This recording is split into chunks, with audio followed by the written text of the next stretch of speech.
अस्सलाम वालेकुम। आज मैं आपके साथ शेयर करूंगी एकदम ढाबा स्टाइल पठान होटल की ख़ास वाइट माश दाल की रेसिपी। इसके टेस्ट का तो कोई मुकाबला ही नहीं, इतनी टेस्टी बनती है ना कि ये गोश्त के सालन को भी पीछे छोड़ दे। तो वीडियो को आप लास्ट तक ज़रूर देखें। वीडियो अच्छी लगे तो लाइक और शेयर कर दें, साथ में मेरे चैनल को भी सब्सक्राइब कर दें। तो चलिए बनाना शुरू करते हैं। तो देखिए यहाँ पर सबसे पहले है माश की दाल। 2 कप ये माश की दाल थी, जिसको मैंने 2 घंटे पहले अच्छे से वॉश कर भिगो कर रख दिया था। नीम गर्म पानी में इसको मैंने भिगो कर रख दिया था। अब इसके लिए हम मसाला तैयार कर लेंगे। तो कढ़ाई में डाल देंगे 1 कप ऑयल। इसको अच्छे से गर्म कर लेंगे। जैसे ही ऑयल हल्का सा गर्म हो जाएगा ना, तो इसके अंदर 4 चम्मच लहसुन अदरक का फ्रेश पेस्ट शामिल कर देंगे और इस तरह से हल्का सा ऑयल में इसको मिक्स कर लेंगे। अब यहाँ पर लहसुन अदरक के पेस्ट को हमने इतना फ्राई करना है कि इसके अंदर जो थोड़ा बहुत पानी है ना वो ड्राई हो जाए। तो देखिए यहाँ पर ज़बरदस्ती लहसुन अदरक की खुशबू आने लगी है। इसके अंदर मसाले डाल देंगे।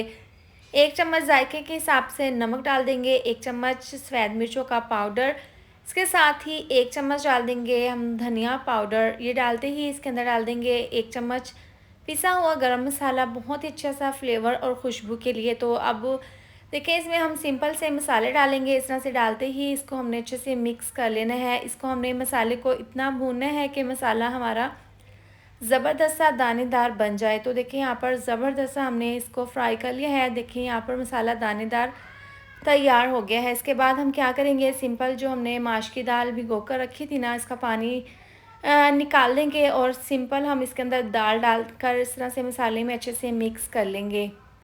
अगर आप घर पर वाइट माश दाल की रेसिपी इस तरीके से बनाएंगे ना, तो बाकी दाल बनाने के तरीके भूल जाएंगे, क्योंकि ये इतनी ज़्यादा मज़ेदार बनती है ना कि एक दफ़ा बनाने के बाद आप इसको बार बार बनाना पसंद करेंगे।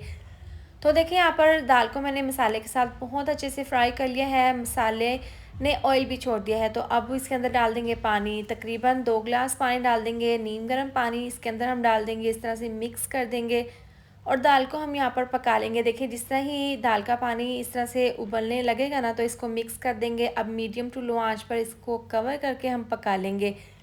देखिए यहाँ पर तकरीबन 15 से 18 मिनट हो गए हैं। दाल का पानी ड्राई हो गया है ज़बरदस्ती। देखें दाल भी अच्छे से गल चुकी है, क्योंकि हमने इसको काफ़ी देर यानी कि 2 घंटे के लिए भिगो कर रख दिया था।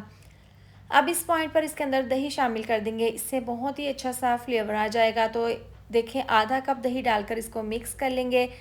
अब सिंपल देखें इस तरह से दही डालकर मिक्स करने के बाद बारीक कटी हुई सब्ज़ मिर्चें डाल देंगे। यकीन करें इसकी खुशबू और इसका जायका इससे दुबाला हो जाएगा। बहुत ही टेस्टी ये माश की दाल बनकर तैयार होगी। इस तरह से देखें डालकर मिक्स करते हुए दही का जो पानी है ना, इसको हमने ड्राई कर लेना है, यानी कि इसको हमने 2 से 3 मिनट के लिए हाई फ्लेम पर पका लेना है।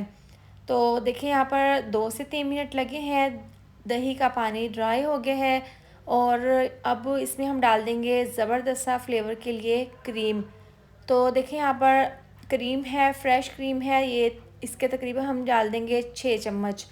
इस तरह से डालकर इसको मिक्स कर लेंगे। इस तरह से मिक्स करते हुए हाई फ्लेम पर हम इसको पकाना है। दाल बिल्कुल अच्छे से तैयार है, बस हमने इसको 1 से 2 मिनट के लिए क्रीम डालकर मज़ीद इस तरह से मिक्स करते हुए सिर्फ 2 से 3 मिनट के लिए पका लेना है। देखिए यहाँ पर थोड़ी सी क्रीम कम थी, तो मैंने थोड़ी सी और क्रीम शामिल कर दी है, तकरीबन 4 चम्मच। ये दोबारा से इसको मिक्स कर लेंगे और इस तरह से मिक्स करते हुए दाल को हमने यहाँ पर थोड़ा सा ड्राई कर लेना है।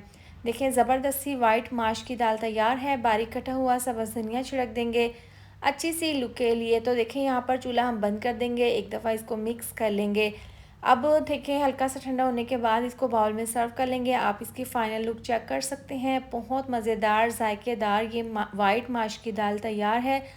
आप भी इस तरह से एक बार इस रेसिपी को ज़रूर ट्राई करें। वीडियो अच्छी लगे तो लाइक और शेयर कर दें, साथ में चैनल को भी सब्सक्राइब कर दें। मिलते हैं नेक्स्ट वीडियो में। अपना ढेर सारा ख्याल रखें। अल्लाह हाफिज़।